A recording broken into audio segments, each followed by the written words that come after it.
আমাদের সমাজে খালি আন্দাজি ফিতনা না বুঝে যে নবী গায়েব জানেন কি না, এটা নিয়ে নবী গায়েব যদি না জানেন তিনি নবী হতে পারবেন না। নবী শব্দটি এসেছে, নবী ইসমে ফাইল শব্দটি এসেছে নাবাউন থেকে। নাবাউন অর্থ হচ্ছে গোপন সংবাদ। নবী আপনাকে যে জ্ঞান দিয়েছেন, যে ধরেন উদাহরণস্বরূপ যে কবরে 3টি প্রশ্ন হবে, ওই কবর কি আপনার সামনে হাজির নাকি গায়েব? গায়েব। কেউ তো এসে বলে নাই, আপনিও তো ক্যামেরা ফিট করে দেখেন নাই যে কয়টা প্রশ্ন আসলেই হচ্ছে কিনা। কবরের আযাবকে দেখা সম্ভব? সম্ভব না। পুরোটা আলমে গায়েব। এমনকি রূহ জগতের যে খবর আমরা জানি যে আল্লাহ পাক আমাদেরকে রূহ জগতে বানিয়েছেন, পরে জিজ্ঞাসা করেছেন আলাস্তু বিরব্বিকুম, আমরা বলেছি বালা। কোরআন শরীফে এসেছে। এই কোরআন শরীফকে তো আমরা বিশ্বাস করেছি, রাসূলুল্লাহ এটাকে কোরআন বলেছেন। এর জন্য মানে আর কোনো সোর্স কি ইমানের আপনি খুঁজে পাবেন? আমার কথা হচ্ছে এইটা, আল্লাহর হাবিব ছাড়া ইমানের আর কোনো সোর্স নাই, আর কোনো ইন্ডিপেন্ডেন্ট সোর্স নাই। একমাত্র সোর্স রাসূলুল্লাহ সাল্লাল্লাহু আলাইহি ওয়াসাল্লাম। এজন্য হাজিরিন, আপনার ইমানকে শক্ত এবং মজবুত করার একটাই পদ্ধতি, সেটা হচ্ছে রাসূলুল্লাহ সাল্লাল্লাহু আলাইহি ওয়াসাল্লামের সাথে তাআল্লুককে মজবুত। সবচেয়ে শক্ত কঠিন বিষয় হচ্ছে মানুষের জন্য গায়েবের উপর ঈমান আনা। কারণ মানুষ যুক্তিবাদী প্রাণী। মানুষকে আল্লাহ আকল দিয়েছেন তো আকল গায়েবকে মানতে চায় না। বুঝতে পেরেছেন? আকল গায়েবকে মানতে চায় না। আর আমরা আমাদের আকলকে নিচে ফেলে রাসূলুল্লাহ সাল্লাল্লাহু আলাইহি ওয়াসাল্লামের উপর বিশ্বাস রেখে আমরা গায়েবের উপর ঈমান এনেছি। সবচেয়ে বড় গায়েব কি? সবচেয়ে বড় গায়েব হচ্ছে লা ইলাহা ইল্লাল্লাহ, আল্লাহ ছাড়া কোনো মাবুদ নাই। এর থেকে বড় গায়েব আর কিছু হতে পারে? এরপরে দেখুন, আপনার মৃত্যু পরবর্তী পুরো জীবন তো গায়েবের খবর, তাই না? মৃত্যু পরবর্তী চলে আসেন, মৃত্যু পরবর্তী পুরো জীবন আপনার গায়েবের খবর। ওই যে কবরের আযাব সম্পর্কে আমরা জানি, কোনো মানুষ কি আপনাকে এসে বলেছে কবরে কিরকম আযাব হয়? না। এই যে আখিরাতের পুরো সংবাদ, আমাদের কাছে তো আখিরাতের পুরো রেকর্ড আছে, কি হবে না হবে, আমরা জান্নাত জাহান্নাম সবকিছু সম্পর্কে জানি। এই সমস্ত গায়েবের ইলম আমরা এজন্য বিশ্বাস করেছি যে রাসূলুল্লাহ আমাদেরকে বলেছেন, এগুলো আল্লাহ বলেছেন। অতএব আল ইমানু, ইমান কি? তাসদীকু মুহাম্মাদিন সাল্লাল্লাহু আলাইহি ওয়াসাল্লাম, মুহাম্মদ সাল্লাল্লাহু আলাইহি ওয়াসাল্লামের উপর বিশ্বাস করা এবং গায়েবের উপর ইমান আনা। আমি বললাম শক্ত কাজ, তাই না? এবং এই শক্ত কাজ করার জাযাটাও বড় বেশি।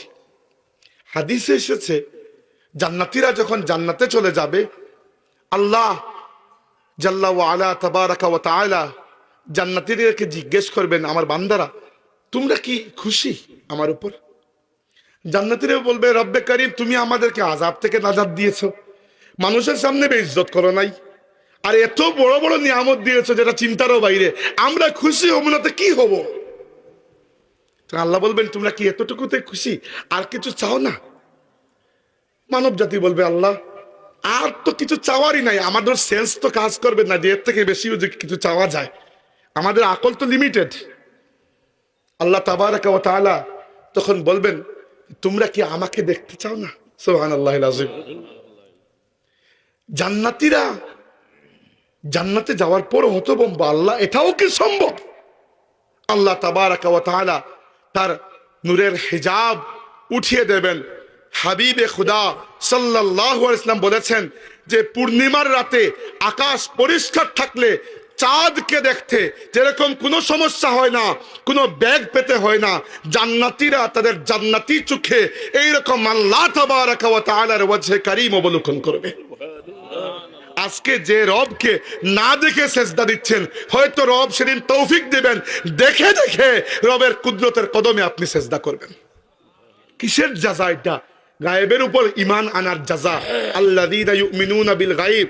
আর এই গায়েবের সমস্ত খবর আমাদেরকে দিয়েছেন রাসূলুল্লাহ সাল্লাল্লাহু আলাইহি ওয়াসাল্লাম। আমাদের সমাজে খালি আন্দাজি ফিতনা না বুঝে যে নবী গায়েব জানেন কি না, এটা নিয়ে নবী গায়েব যদি না জানেন তিনি নবী হতে পারবেন না। নবী শব্দটি এসেছে, নবী ইসমে ফাইল শব্দটি এসেছে নাবাউন থেকে। নাবাউন অর্থ হচ্ছে গোপন সংবাদ। নবী আপনাকে যে জ্ঞান দিয়েছেন, যে ধরেন উদাহরণস্বরূপ যে কবরে 3টি প্রশ্ন হবে, ওই কবর কি আপনার সামনে হাজির নাকি গায়েব?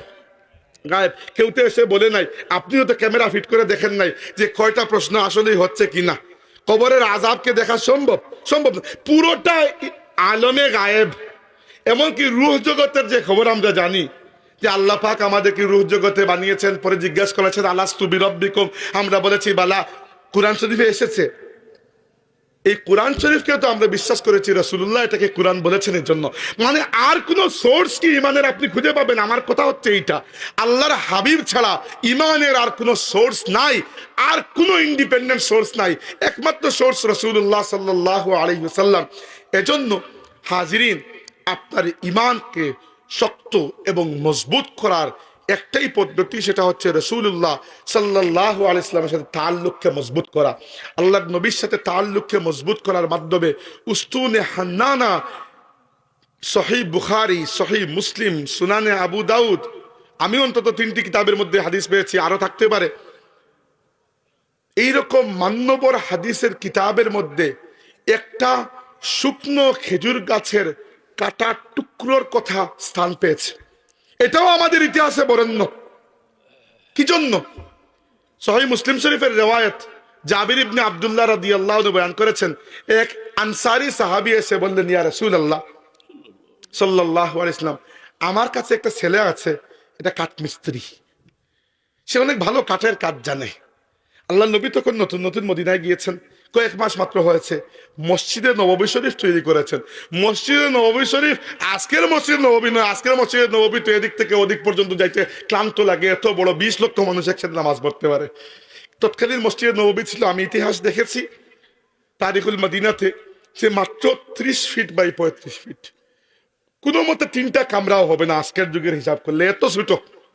এর মধ্যে অর্ধেক মসজিদে খেজুর পাতার ছাদ আছে, বাকি অর্ধেকে নাই। বৃষ্টি হলে সাহাবীদের মাথায় সেজদার সময় কাদা লেগেছে। এই অবস্থা, এইটুকু ছিল মসজিদ। এবার মসজিদে তো কোনো মিম্বর নাই, তো রাসূলুল্লাহ সাল্লাল্লাহু আলাইহি ওয়াসাল্লাম কি করতেন? খুতবা দিতেন। খুতবা দেওয়ার সময় ক্লান্ত হয়ে গেলে পেছনে একটা খেজুর গাছের সুতুন, সুতুন মানে ওদের পিলার টাইপের আর কি, শুকনো খেজুর গাছের সুতুন এরকম ছিল, ওখানে মাঝে মধ্যে হেলান দিতেন।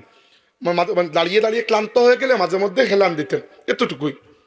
ওই মহিলা বললেন, ইয়া রাসূলুল্লাহ, একটা ভালো কিছু বানিয়ে দেই। আল্লাহ নবী বললেন, ইফআলি মা শি'তা, ঠিক আছে যদি চাও দিতে পারো। তিনি পরের সপ্তাহে তার ওই ছেলেকে দিয়ে সুন্দর 3টা স্টেপের একটা মিম্বর বানিয়ে নিয়ে আসলেন। রাসূলুল্লাহ সাল্লাল্লাহু আলাইহি ওয়াসাল্লাম ওই মিম্বরের একেবারে উঁচু উপরের সিঁড়িতে বসতেন, 2 নম্বর সিঁড়িতে পা রাখতেন। আবু বকর রাদিয়াল্লাহু আনহু যখন খলিফা হলেন, তিনি 2 নম্বর সিঁড়িতে বসতেন, 1 নম্বর সিঁড়িতে পা রাখতেন। ওমর রাদিয়াল্লাহু আনহু যখন খলিফা হলেন, তিনি 1 নম্বর সিঁড়িতে বসতেন, মাটিতে পা রাখতেন। একটা নিচে চলে এসেছিলেন আদবের কারণে। আদবের কারণে আদব খুঁজে পাওয়া বড় মুশকিল হয়ে গেছে এখন। রাসূলুল্লাহ সাল্লাল্লাহু আলাইহি ওয়াসাল্লামের মা বাবার ব্যাপারে আমি অনেক যাচ্ছে তাই মন্তব্য করতে শুনেছি মানুষকে, যে আল্লাহর হাবিব সাল্লাল্লাহু আলাইহি ওয়াসাল্লামের মা বাবা নাকি কাফির ছিলেন, মুশরিক ছিলেন, জাহান্নামী ছিলেন। নাউযু বিল্লাহি মিন যালিক। কি কোন আপনারা? ইন্নাল্লাযীনা ইউযুনাল্লাহ ওয়া রাসূলাহু লা'আনাহুমুল্লাহু ফিদ দুনিয়া ওয়াল আখিরাহ। এটা নিয়ে আমি আর 1 ঘন্টা কথা বলতে পারবো, ওইদিকে সাবজেক্ট যাচ্ছি না। কিন্তু আল্লাহর রাসূলের বাবা মার ব্যাপারে আপনার এই বলার ছিল? আচ্ছা, যদি আপনার বিশ্বাস না হয় যে তারা জান্নাতে যাবে, নাউজুবিল্লাহ, আমরা তো বিশ্বাস করি, তো মুখ চুপ রাখেন। সব বিষয়ে নাক গলানোর দরকার কি আপনার? এটাই আমার কথা। সব বিষয়ে নাক গলানোর দরকার নাই। ফতোয়াবাজি করেন, অন্যান্য জায়গায় গিয়ে করেন। আল্লাহর হাবিবের জাতে পাক এবং ইজ্জত এবং পরিবার নিয়ে আপনার ফাজলামো করতে শুরু করলো। এই জন্য এইগুলা নিয়ে কথা বলতে খুবই সাবধান। যারা আল্লাহ এবং তার রাসূলকে কষ্ট দেয়, তাদের জন্য আল্লাহর লানত বর্ষিত হয়। আল্লাহর আযাব আর আল্লাহর লানত এক জিনিস নয়। আমি বারবার বলেছি, আযাব অনেক ছোট বিষয়। আযাব দেওয়ার পরে আল্লাহ মাফও করে দেন, লানত দেওয়ার পরে আল্লাহ কখনো আর মাফ করে দেন না। তাই খুব সাবধান আল্লাহর হাবিবের ব্যাপারে কথা বলতে। অন্যদিকে চলে যাচ্ছি, তবুও একটা বলে আসি। সূরা হুজুরাতের 2 নম্বর আয়াতে আপনারা পেয়েছেন, আল্লাহ বলেছেন, ইয়া আইয়ুহাল্লাযীনা আমানু লা তারফাউ আসওয়াতাকুম ফাওকা সাওতিন নবী ওয়া লা তাজহারু লাহু বিল কওলি কাজাহরি বা'দিকুম লিবা'দিন আন তাহবাতা আমালুকুম ওয়া আনতুম লা তাশউরুন। এই আয়াতের তাফসীর খুলে দেখবেন, সহিহ বুখারীতে হাদিস রয়েছে। সাহাবী ইবনে আবি মুলাইকা তিনি বলেছেন যে ওই দিন তো অবস্থা এরকম ছিল যে উম্মতের শ্রেষ্ঠ 2 জন ব্যক্তির উপর আল্লাহ রাব্বুল আলামিন রাগ করেছেন। কে শ্রেষ্ঠ 2 ব্যক্তি? আবু বকর এবং ওমর। কি হয়েছে? একটা কাফেলা এসেছে, ওই কাফেলা এসে ইসলাম কবুল করেছে। বিদায় নেওয়ার সময় আল্লাহর রাসূল বলেছেন, তোমাদের মধ্যে কাকে আমি আমির বানিয়ে দেব, তোমাদের এলাকায় গিয়ে ইসলামী দাওয়াতের কাজ করবে। আবু বকর বলেছেন, ইয়া রাসূলুল্লাহ, অমুককে বানিয়ে দিন। ওমর বলেছেন, ইয়া রাসূলুল্লাহ, অমুককে বানিয়ে দিন। এইটা নিয়ে তাদের 2 জনের মধ্যে কথা কাটাকাটি শুরু হয়ে গেছে। রাসূলুল্লাহ সাল্লাল্লাহু আলাইহি ওয়াসাল্লামের সাথে তারা ঝগড়া করেন নাই। রাসূলুল্লাহর সাথে আপনি ঝগড়া তো করতেই পারবেন না, সম্ভবই না। তারা নিজেদের মধ্যে ঝগড়া করে, ঝগড়া না, কথা কাটাকাটি, বাদানুবাদ, কিন্তু আওয়াজটা একটু উঁচু হয়ে গেছে। আল্লাহ রাব্বুল আলামিন কোন ধরনের লুকানো কথাবার্তা দিয়ে যে আল্লাহর নবীকে জানিয়েছেন, মনের মধ্যে আয়াত যে ওহী দিয়েছেন, ওহিয়ে খাফি, যে আপনি তাদেরকে লুকিয়ে লুকিয়ে বলে দিন যে আওয়াজ নিচু করে, না না, আল্লাহ লেহাজই করেন নাই। আল্লাহ কুরআন শরীফে ডিরেক্টলি অন রেকর্ড নাজিল করে দিয়েছেন, আরেকবার আমার নবীর সামনে জুড়ে কথা বলবে তোমাদের ঈমান বরবাদ হয়ে যাবে। তো রাগ আল্লাহ তাবারাকা ওয়া তাআলার হাবিবের প্রতি, রাসূলুল্লাহ সাল্লাল্লাহু আলাইহি ওয়াসাল্লামের কষ্ট চিন্তা করে দেখেন। আল্লাহ রাব্বুল আলামিন মুঠেও এই কষ্টকে প্রশ্রয় দেন না। আল্লাহর নবী যখন কোনো মানুষকে গিয়ে ইসলাম বুঝাতেন, অনেকক্ষণ মেহনত করেছেন, ওই মানুষটা ইসলাম কবুল করে নাই, আল্লাহর নবী সাল্লাল্লাহু আলাইহি ওয়াসাল্লাম মনের মধ্যে খুব কষ্ট পেতেন। কারণ বুঝতেই পারছেন জাহান্নামে যাচ্ছে মানুষটা, উম্মতের জন্য মায়া আছে কিনা, আছে, কষ্ট পেতেন। কষ্ট পেতে পেতে মাঝে মধ্যে এমন কষ্ট মনের মধ্যে, হায় রে, মানুষটা ইসলামে, আমার কথাটা মানুষটা বুঝলো না। তো আল্লাহ আয়াত নাজিল করেছেন, ফালা আল্লাকা বাখিউন নাফসাকা আলা আসারিহিম ইল্লাম ইউমিনু বিহাযাল হাদিসি আসাফা। তারা যদি আপনার কথায় অথবা এই কোরআনের উপর ঈমান না আনে, তাহলে কি দুঃখে আপনি আপনার নিজেকে শেষ করে দেবেন? হে আমার নবী, কতটুকু আদর আল্লাহ তাবারাকা ওয়া তাআলা করেছেন তার নবীকে। এজন্য কথা বলতে খেয়াল করে, যদি বলছিলাম ঈমান, আমরা ঈমানের আলোচনা করছিলাম,